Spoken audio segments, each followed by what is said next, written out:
तो स्टूडेंट्स आज हम लोग एक क्रुशियल टॉपिक पढ़ेंगे मैट्रिक्स का कि ए इनवर्स यानी कि इनवर्स ऑफ मैट्रिक्स कैसे फाइंड करते हैं by using elementary transformation method.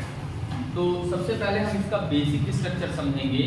तो इसका बेसिक स्ट्रक्चर मान लीजिए कोई एक मैट्रिक्स हमको दिया है, एक मैट्रिक्स है, तो इसको हम उसी ऑर्डर के आइडेंटिटी मैट्रिक्स के साथ प्रोडक्ट के फॉर्म में लिख सकते हैं। ठीक है, इससे उसकी वैल्यू पर असर नहीं पड़ता। अब हमारा एफर्ट क्या होगा? हमारा एफर्ट ये होगा कि जो लेफ्ट साइड में जो मैट्रिक्स गिवन है इसको हम आइडेंटिटी मैट्रिक्स में कन्वर्ट करेंगे by using property of matrix.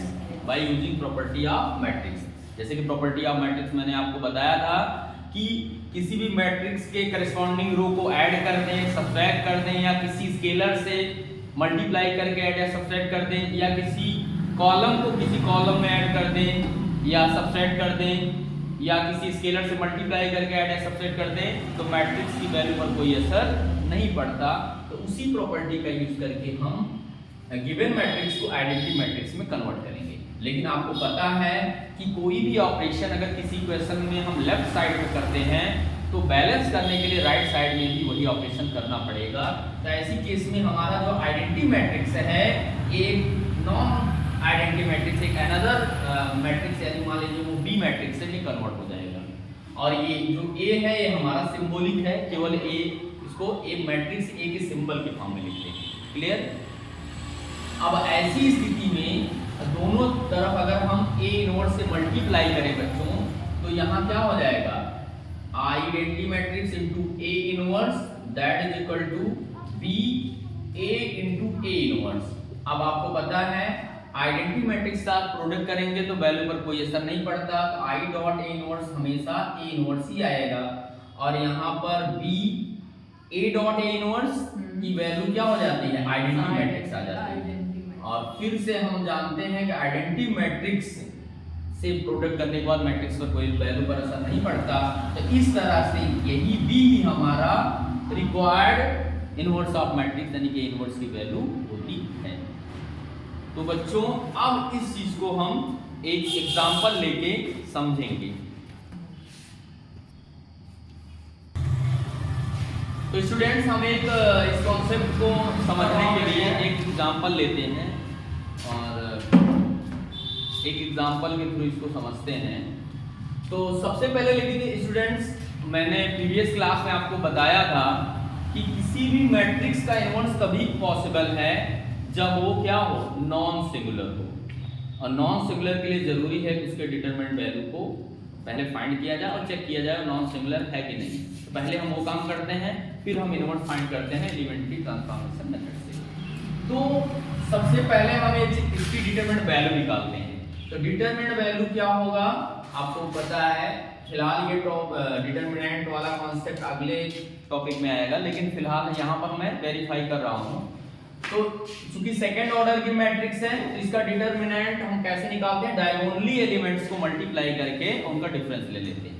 तो यहाँ क्या होगा? 1 into -1, और जो ये ध्यान दीजिएगा जो लेफ्ट टॉप से राइट बॉटम तक डायगोनल आता है इसको प्रिंसिपल डायगोनल बोलते हैं। तो प्रिंसिपल डायगोनल में से ही एसोसिएट डायगोनल के प्रोडक्ट को सब्ट्रैक्ट करते हैं। तो 1 into -1 -2 into -2 तो ये हो जाएगा हमारा implies that determinant of A that is equal to -1 और -4।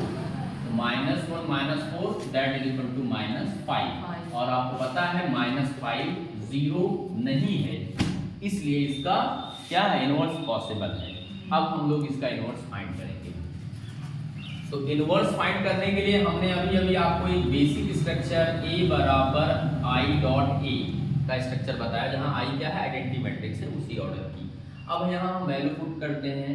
तो A की वैल्यू हमारी क्या है? 1 2 2 -1, और आइडेंटिटी मैट्रिक्स सेकंड ऑर्डर की 1 0 0 1, और यहाँ पे हमारा A केवल सिंबॉलिक फॉर्म में लिखा जाएगा। ठीक है स्टूडेंट, अब हम लोग क्या करेंगे? जैसा कि मैंने बताया था कॉन्सेप्ट में कि इसी लेफ्ट साइड में जो गिवन मैट्रिक्स है उसको आइडेंटिटी मैट्रिक्स में कन्वर्ट करेंगे।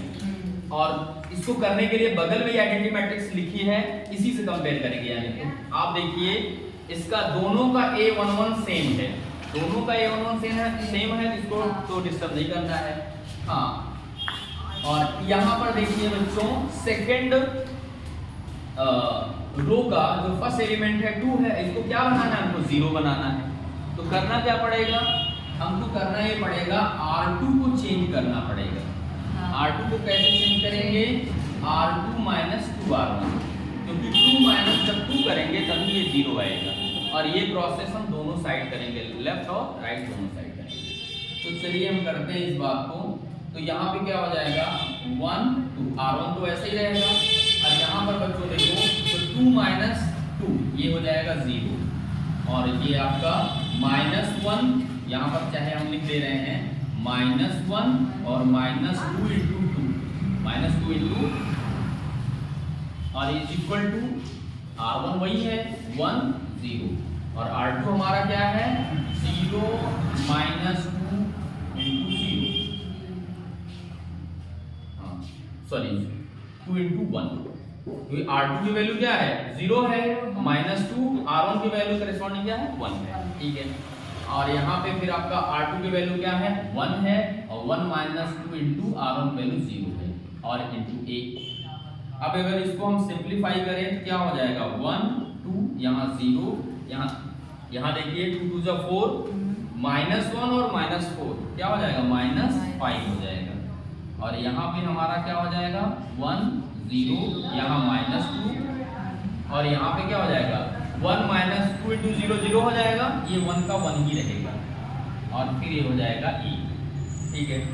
अब हम क्या करेंगे, अब इसको ध्यान दीजिएगा बच्चों, -5 को 1 बनाना है, इसके लिए क्या करेंगे R2 को -5 से डिवाइड करते हैं, R2 को -5 से डिवाइड करते हैं, यानी कि R2 is change 1 upon -5 R2, 1 upon -5 R2। तो फिर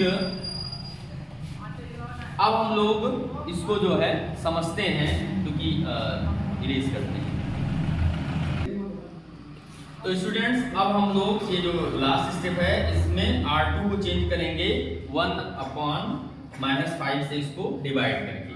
तो हमारा क्या होगा, R1 तो सेम ही रहेगा आपका, R1 हमारा 1 2, अब 0 को -5 से डिवाइड करेंगे 0 ही आएगा, -5 को -5 से डिवाइड करेंगे तो 1 आ जाएगा। और इधर हमारा क्या हो जाएगा, R1 तो सेम, R1 में नो चेंज है, 1 0 हो गया। R2 -2 को -5 से डिवाइड करेंगे तो -2 अपॉन -5, और 1 अपॉन 1 को -5 से डिवाइड करेंगे तो ये हो जाएगा 1 अपॉन -5, ये हो गया हमारा, ठीक है। अब यहाँ ध्यान देने की जरूरत है कि अब ये वाली वैल्यू ये 2 है, 2 को 0 बनाना है, तो 2 को 0 कैसे बनाएंगे हम, तो क्या करेंगे R1 में से 2R2 को सब्ट्रैक्ट करेंगे, R1 में से 2R2 को सब्ट्रैक्ट करें, यानी कि R1 is change R1 minus 2R2, R1 minus 2R2, ठीक है। तो सबसे पहले इसको और सिंप्लीफाई कर लें, ये हमारा क्या हो गया 1 2 0 1, और इधर हमारा क्या हो गया 1 0, यहाँ माइनस कैंसिल हो जाएगा, 2/5 आएगा, यहाँ -1/5 आएगा, ये हमारा हो गया। अब हम क्या करेंगे R1 is change R1 minus 2R2, क्योंकि तभी ये वैल्यू 2 में से जब 2 घटाएंगे तभी 0 आएगी, क्योंकि यही अल्टीमेटली 0 हो जाए तो हमारी आइडेंटिटी मैट्रिक्स कंप्लीट हो जाएगी। तो R1 1 माइनस 2 इंटू 0 करेंगे तो 1 ही आएगा, 2 माइनस 2 करेंगे तो 0 हो जाएगा, और यहाँ 0 और 1 आ गया। और इधर हमारा R1 यानी कि 1 माइनस 2 इंटू R2 की वैल्यू क्या है 2/5 है, और फिर यहाँ पे 0 माइनस 2 इंटू -1/5 है, और फिर R2 हमारा वही है 2/5 और -1/5, और इंटू हो गया 1। अब स्टूडेंट्स इसी को हम सिंप्लीफाई कर लें, ये हो जाएगा 1 0 0 1, और यहाँ पे बच्चों क्या हो जाएगा 2 2 जा 4, ये हो जाएगा 5 1 जा 5, 5 माइनस 4 अपॉन 5 हो गया। ठीक है, 5 वन जा 5, 2 टू जा 4, तो 5 माइनस 4 अपॉन एलसीएम 5 हो जाएगा इसका। और यहाँ पे क्या हो जाएगा, माइनस माइनस प्लस, यहाँ हो जाएगा 2 अपॉन 5 हो जाएगा, यहाँ भी 2 अपॉन 5 हो गया। ठीक है, और यहाँ पे आपका क्या आ गया, -1 अपॉन 5 आ गया इंटू ए। ठीक है, अब इसी को और सिंप्लीफाई करें तो हमारा क्या हो गया, 1 0 0 1, और ये हो गया आपका 5 माइनस 4 1 अपॉन 5, और 2 अपॉन 5 ये हो गया, ये भी हमारा 2 अपॉन 5 हो गया, ये आ गया -1 अपॉन 5। तो इस तरह से ये जो ए का कोफिशिएंट मैट्रिक्स है यही हमारा ए इनवर्स है। तो so A inverse is equal to क्या हो गया, 1 अपॉन 5, 2 अपॉन 5, 2 अपॉन 5 और -1 अपॉन 5। यही हमारा फाइनल आंसर है। तो उम्मीद करते हैं आप लोगों को अच्छे से समझ में आया होगा।